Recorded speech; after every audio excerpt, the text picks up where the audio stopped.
warahmatullahi wabarakatuh. Kembali lagi bersama saya Bribda Vanessa Dede di podcast Ditlantas Polda Sumatera Barat.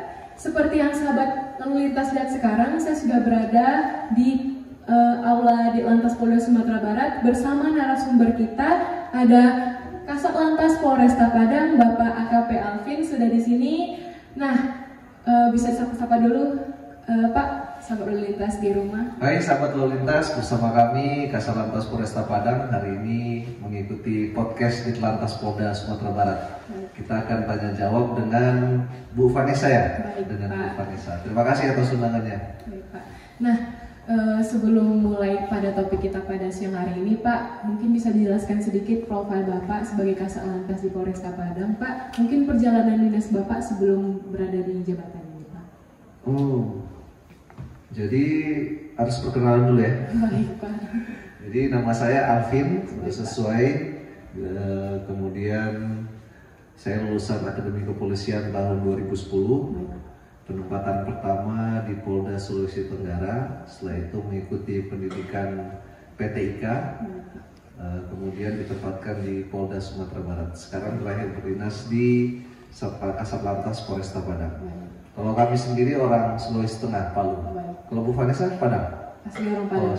Orang Minang ya? Baik, Pak. Nah, jadi itu dia tadi sedikit mengenai profil Bapak sebagai Kasat Lantas Polresta Padang. Nah, masuk pada tema kita pada hari ini, nih Pak, jadi sahabat lalu lintas di rumah banyak menanyakan nih Pak mengenai tilang. Apakah sudah diberlakukan e-tilang itu atau sudah tidak ada tilang manual lagi, Pak? Jadi memang di Satlantas Polresta Padang untuk sekarang sudah ada RTMC dan juga sudah ada e-tilang, tilang etle. Etle ini ada di 5 titik. 5 titik terdapat 10 kamera sepanjang jalan Rasuna Said, Jenderal Sudirman.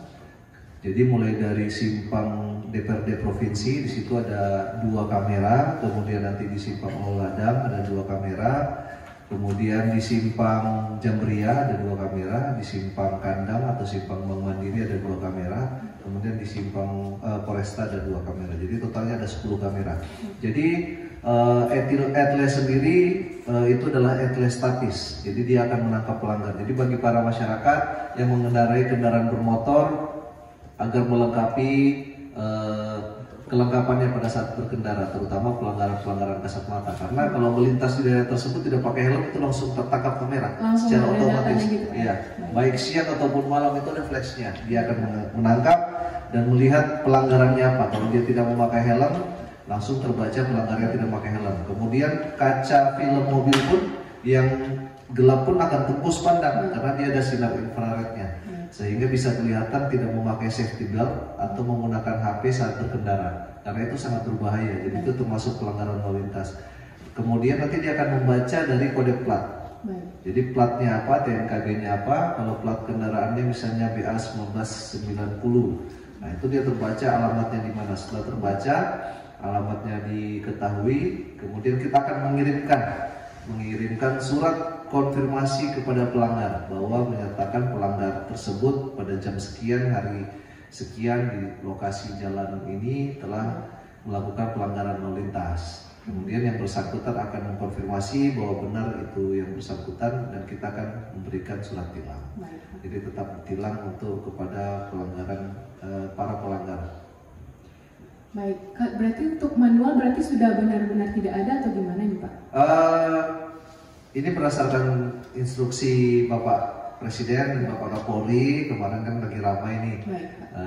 Kami tidak melaksanakan penilangan. Itu kita tetap melaksanakan kegiatan tilang tapi dengan menggunakan tilang elektronik berupa etle, baik itu statis ataupun mobile.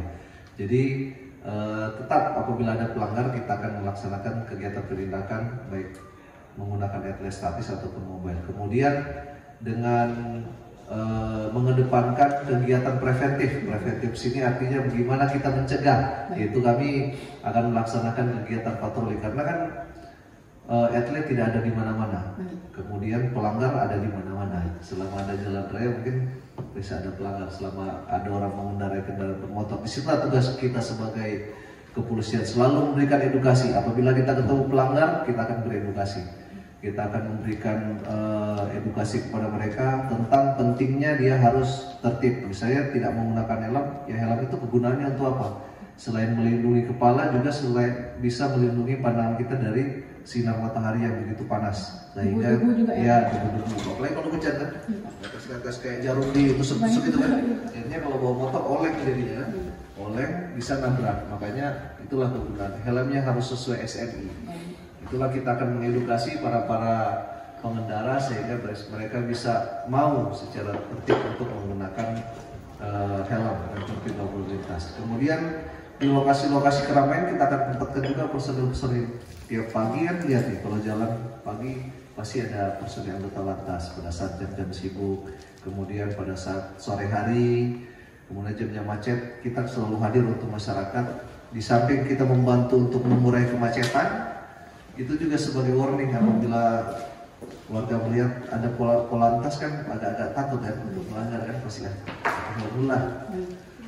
Karena ada istilah itu bisa berdebar-debar kalau melihat polantas berdiri di jalan. Baik. Jadi untuk titik yang tidak ada kamera etle-nya Pak, ini kita masih bisa memberikan teguran atau gimana tuh Pak? Ya, apabila tidak ada kamera etle, kita menemukan pelanggaran, kita tetap proaktif. Tapi kita akan memberikan teguran. Kita akan mengedukasi, memberikan pembelajaran kepada pelanggan tersebut tentang tertibnya berlalu lintas. Sampai dia betul-betul mau dan tidak mengulangi lagi, kita akan memberikan kesempatan sekali lagi untuk mereka bisa kembali beraktivitas menggunakan kendaraannya. Baik. Jadi sahabat lalu lintas di rumah tetap melengkapi kelengkapan kendaraannya.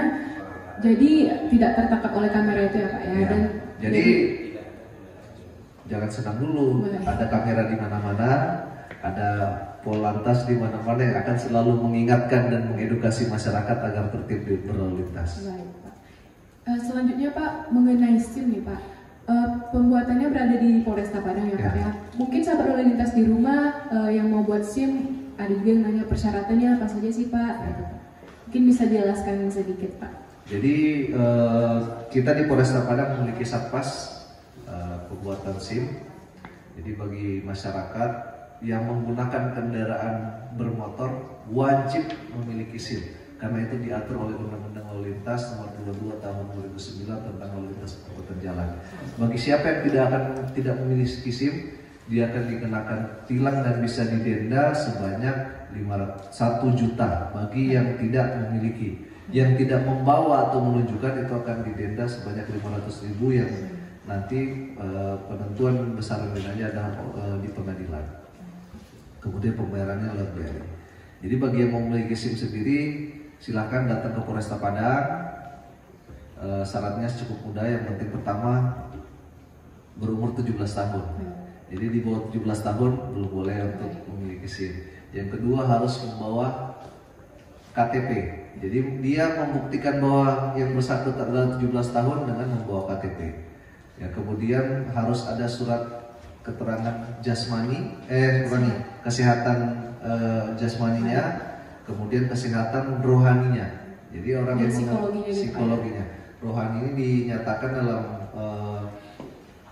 Perpol tentang SIM bahwa untuk menunjukkan kesehatan rohani itu ditunjukkan oleh surat keterangan psikologi yang dikeluarkan oleh orang yang berkompeten di bidang psikologi. Juga sama kesehatan juga kan yang mengeluarkan dokter. Setelah memenuhi persyaratan tersebut bisa langsung datang ke satpas kita untuk mendaftar. Untuk biayanya sendiri sesuai dengan PNBP aja di kantor itu, tidak ada yang lain-lain, hanya sesuai dengan PNBP. Misalnya buat SIM baru motor 100 kan, kemudian mobil 125, 120. Jadi itu saja yang dibayar. Itu pun dibayar tidak ke anggota. Jadi jangan sampai ada masyarakat yang memberikan uangnya kepada anggota lalu lintas. Diserahkan langsung kepada pihak Bank BRI. Jadi di Satpas SIM, kantor SIM ada pihak Bank BRI tanpa perantara. Kalau untuk SIM baru itu harus ujian dulu.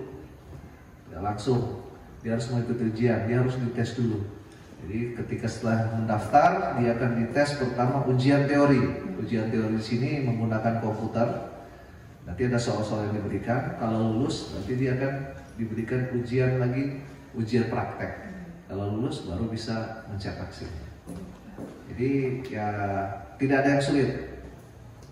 Jadi untuk adik-adik nih Pak yang belum berumur 17 tahun mending nggak usah dulu Pak Ya, untuk keselamatan kita bersama ya. Keselamatan karena anak-anak di bawah umur fokusnya masih belum terlalu stabil. Banyak karena juga belum mengetahui tentang pengenalan lampu dan segala macamnya. Jadi mending tidak usah dulu. Nah selanjutnya nih Pak, untuk titik rawan macet di Kota Padang Pak, mungkin bisa jelaskan kepada sahabat lalu lintas di rumah agar terhindar dari titik-titik macet itu Pak. Jadi lokasi macet di Kota Padang ini ada 10 titik. Biasanya di jam-jam tertentu, jam pagi dan sore hari. Yaitu merupakan daerah pusat perbelanjaan, kemudian tempat aktivitas perkantoran, jam-jam sibuknya itu jam pergi dan pulang dinas, kemudian di daerah pasar ya. Jadi ada di Jalan Permindo, kemudian Muhammad Yamin, Jalan Pasar Baru, Jalan Pasar Bandar Buat, Jalan di Pasar Sitebak, kemudian depan Basko, kemudian di Simpang Haru, Simpang Tinju, dan Jalan Bagindo Asisca.